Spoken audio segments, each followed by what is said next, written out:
Welcome back to Booze and Food, and we're going to get into a little booze definitely tonight. And by little, I mean little book. Yes. Good a lot of little books, like a lot of little books. 1 through 10. All of them. Yeah. So it's going to be an ordeal for sure. We were talking an experience. Yeah, we were talking earlier. I've only had 2 of these of the first 5. I've only had 1. 5 is the first one I had. Wow. So 1 through 4 will be a new experience for me. Okay. Does it say when Little Book 1 was put out? 2017. Okay. So we've got a little history here, about 9 years. Mm-hmm. So, you gotta try it before you buy that. so we're just gonna we discussed 100 ways to do this, but we decided to go early versus late, then decide our top 4, then decide our top 1. So kind of like a double elimination bracket of early versus late. Yep. I think the distillate changed.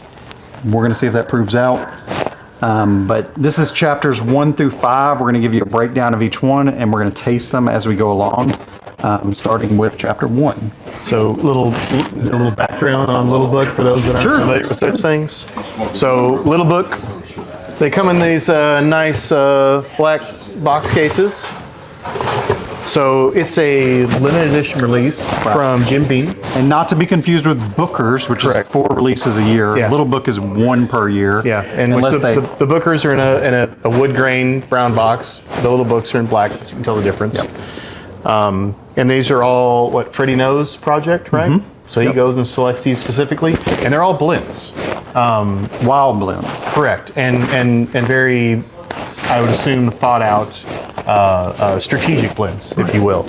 And you will see throughout this 10 that they vary greatly. Definitely. So we're going to start out with 1, which I'm excited about. Obviously, Jim Beam Distillate, if you don't know that. Mm-hmm. Once a year, except for the years that they've done special editions like the Infinite and things like that. Yep. But it's kind of, I think it's sold as the big brother to Booker's, right? Yeah, I think so. It's because Booker comes out 4 times a year. Mm-hmm. Little Book's 1, so I think it's a little more curated, if you will. They've got 1 release a year, so they put a little more thought and kind of overall. And definitely a smaller release. Yeah. I think a Little Book release is smaller than any of the single Booker's releases per year. Yep. So they're hard to come by. We have some samples of ones we don't have. I think we had about half of these, but we had to go into archives to get some of these older ones. Yeah, and they vary greatly in the blend they put into them. So the first release, so it's a blend of 4 different whiskeys. So it's a 4-year Kentucky straight bourbon, a 13-year true corn whiskey. Would have loved to try that single barrel. Approximate 6-year 100% malt whiskey. All right. And then approximate 6-year high rye whiskey. So it's typically a component that has high age components and low age components together. Right. And truly the art of blending, right? I mean, these were selected by Booker Noe to a certain profile every year. Mm-hmm. And what's the name of 1 chapter? It'd be the Easy. The Easy. Yeah. Oh, that's crazy because the Big Easy this year was Booker's, right? And 128.2 proof. Yeah, all these are going to be up in proof for sure. I've had some of these taste like fire, and I've had some taste way below the proof. Yep. So it's just hit and miss. But we're going to try to delve through these. I looked online, and I think there's one other person that's done this. So this is kind of new ground for us. It's definitely new ground for me. My problem with Little Book is the price. Yeah, but I do like the fact that it's only 1 per year. Yeah. Versus Booker's having to chase 4. Or Elijah Craig with 3 or 4. I get that for sure. It's got a good nose on it. Yeah. I'm getting more of the rye spice than the corn whiskey.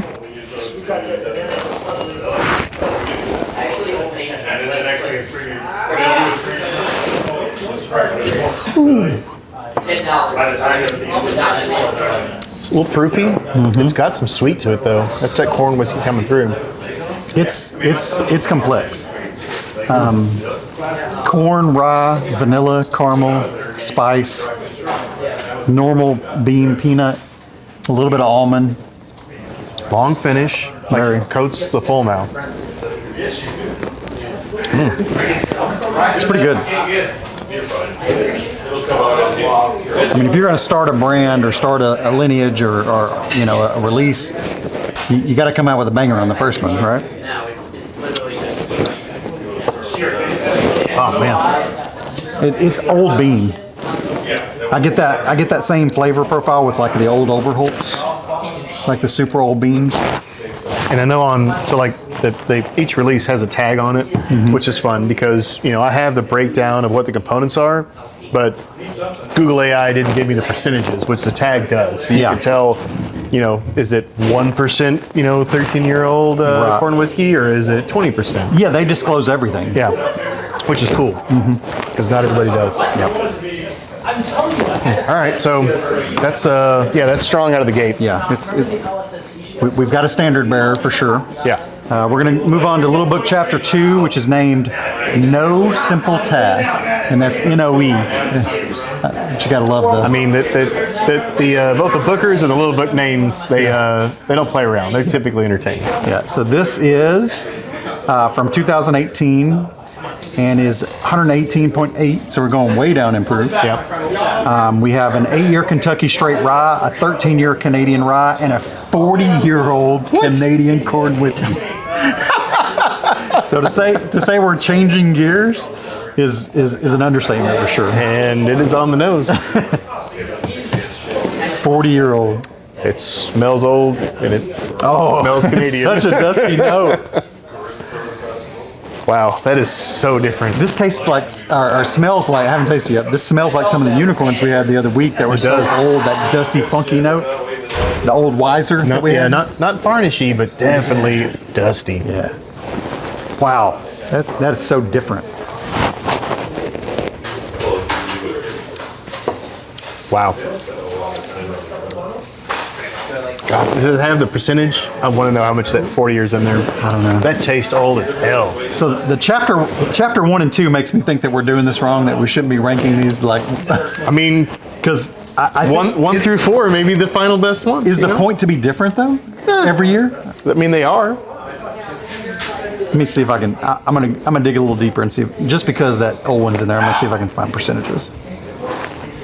So I think overall, the finish on one, like it travels longer. But man, if you like dusty old whiskey, that's one to look for. That is cool. It's just like the color of it too. It's so much lighter than one was. Canadian. Yeah.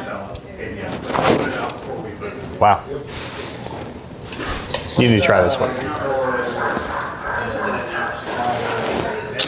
Can't find. Oh, you know what? I need to search tag. Man. I wish I could vamp more as we search the internet. You said it earlier. It's all on the tag. So images, tag. There you go. Zoom in. Enhance. Enhance. Just print the damn thing. Oh, it's the wrong side. No, you got it. You got it. It's there.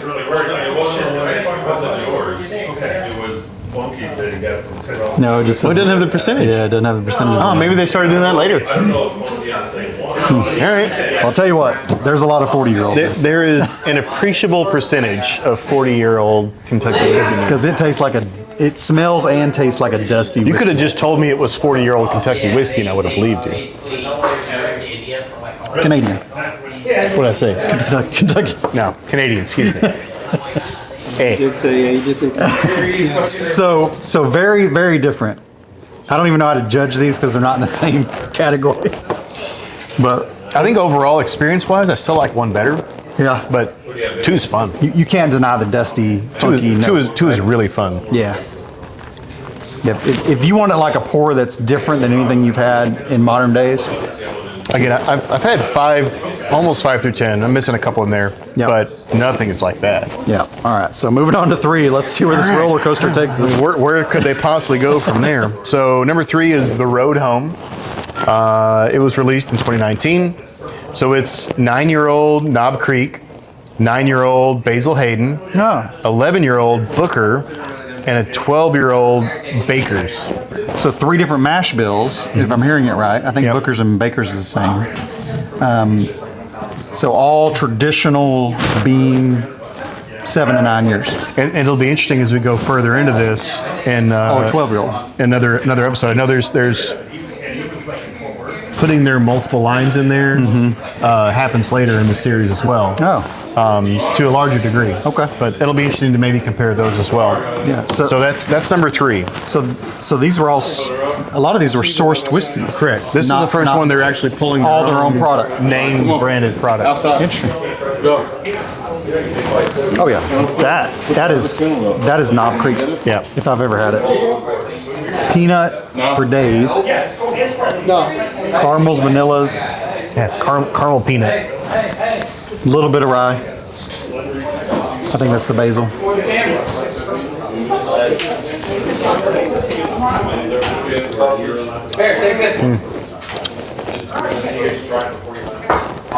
Okay. Well, it's familiar at least. It is. It's so definitely a familiar bean profile. It's got a little more kind of a spice. Yeah. In the end palate and finish. Proof on this one is probably known 122.6. Felt warm. It felt warm. It drinks its proof. For sure. More so than one, I think. Yeah. Even though one was a little higher proof, right? It didn't, it would drink well under its proof. Yeah. I don't know if that's the rye spice that's kind of making it Okay. taste a little hotter. Yeah. So, for me, all good pours, but I'm not sure we're increasing in experience through the years of 1 through 3. Yeah, because I still think one's a little more standout. Yeah. I love the differences between 1 and 2, and I thought that was cool. Two, they just went, okay, let's do something weird and cool. Yeah. And they did. So this one tastes a little more in line with what my experience with the Little Books have been. Yeah, it's almost a Booker's to me. A good Booker's. Yeah, okay, yeah. I was going to say, it's a little more complex than most of the Bookers I've had. And a lot of the Bookers I've had have been a little 7 more years. flamethrowers, hotter. Yeah. This one's hotter, but not as much as those. Yeah. But The first one that it drank its actual proof. so far, like I'm 1, 2, 3 is like also my order, my medal count. I agree. I agree. Okay. The order you're doing it like this? Like, Well, yeah. So I'll A/B these later, but like this is my initial order. Yeah. So I always push forward the one I like and pull back the one I don't. So that's where we're at. If you see a big discrepancy, that's what I'm doing here. And if he just pushes it off the table all the way, it's trash. we're done. Yeah. Yeah, we're done. learn that because I start moving around. He's like, whoa, what are you doing? I mean, it's same thing. Yeah, it's not playing either. It's like that's in the lead, and honestly, it's pretty close. It's pretty linear right now. yeah. No, I like it. You know, All right. So we're moving on to chapter 4. Yeah. What do we got for 4? All right, chapter 4, Lessons Honored is the name. It's a limited release, of course they all are. August 2020, 122.8 proof. I think that's real similar. Yeah. to 120. What was it? It was 122.6 before. Yeah, so very similar Fairly up. proof. We're going to see if it drinks its proof. So in this composition, we have a 4-year-old Kentucky straight brown rice bourbon. Now, what's funny is I've seen the little 375s of these experimentals that Bean did, yeah. and one of them was brown rice. Interesting. So that's what went in here. 4-year-old brown rice bourbon. I mean, JT Mellick's the only rice bourbon that I've had. And they've been doing it since 2020. Interesting. Well, 4 years before that, 2016, I guess is when it went into the barrel. So a 4-year-old straight brown rice bourbon. So we've taken another departure. A 7-year-old Kentucky straight bourbon whiskey, not named by profile or anything like that. And then an 8-year-old Kentucky straight high rye whiskey, High rye. which makes high rye whiskey. Which oh wow, so that's a 95.5, right? Yeah. Okay. And And that's actually that's a pretty young version of like all components. Yeah. Like the oldest is 8 years. it's 4 to 8 for a little bit. yeah, usually they're 10s, 12s in So there. it must have been stand out then. And obviously the youngest one we've tasted so far. But with brown rice. Which I do like brown rice, but I've never had it in whiskey form. So instead of peanut, I'm getting almond. Beams are always nutty to me. It just depends on. Yeah, it's there, but I agree, it's not peanut.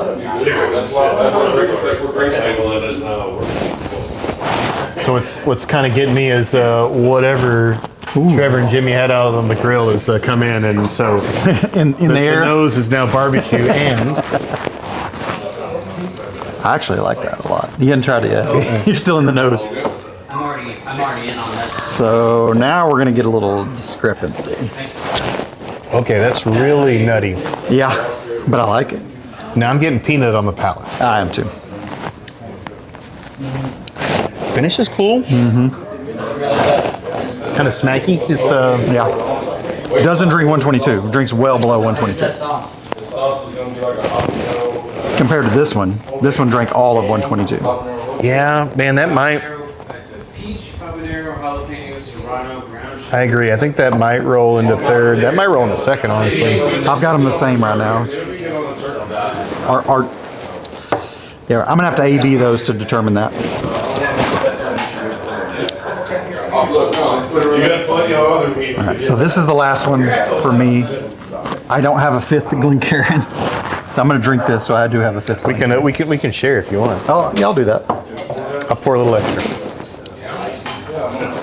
All right, so we're moving on to chapter 5. 2021, 8th generation distiller Fred Noe. Of course, we already knew this. This one's at 116.8. Okay, so lowest so far? Lowest so far, I Yeah. believe. Blend composition is a 2-year-old bourbon, Really? but a little twist on it, distilled at a lower proof. Okay. 105 and 115 to concentrate the flavor and add unique youth-driven complexity. I don't like those words. But I do like that they go into the lab to make these things. Yeah. Like they are thinking outside of the box. Yeah. Okay. Not everybody. Oh, It gets better. here we go. This is going to be weird. A 3-year-old malted rye, 100% malted rye whiskey, bringing smoky and peppery notes. Interesting. It's going to interesting how I'm going to judge this. Yeah, I can't wait. A 5-year-old bourbon. That's literally all it says. And a 15-year-old bourbon There we go. that provides deep, heavy-aged oak characteristics and structural complexity. I'll be the judge of that.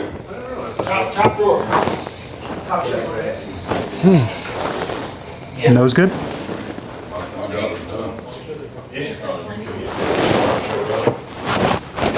You been killing, y'all kept it alive when I had to go under the radar for a little bit. There is barbecue sauce. I definitely smell the malt. And rye. There's also I'm having a hard time getting to the peanut. I don't think it's there on that one. Okay. Man, completely different experience.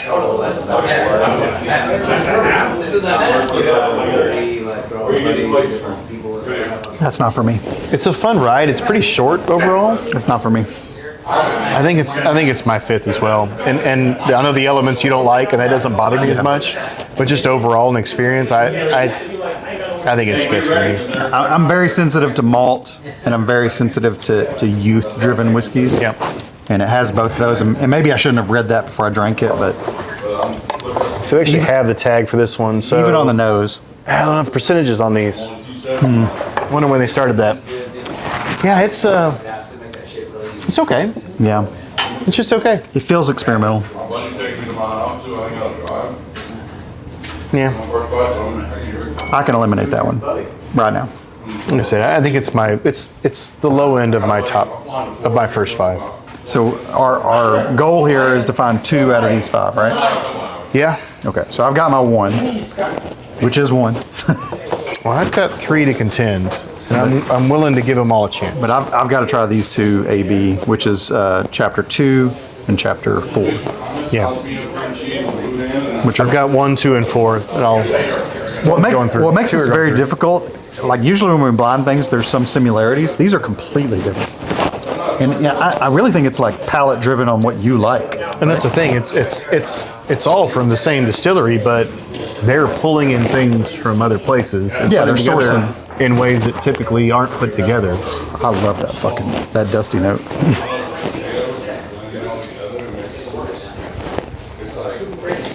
All right. So that's standalone. That's just such an experience you don't get today. Like, if you ask me back then when they made this, I may not like this, but today this is special. Chapter 2. I want to know if they went back to that Canadian pot. If they went back to old Canadian whiskey ever in this lineup. Not the ones that I have myself. I guess we'll find out. Man, all right, I'm decided.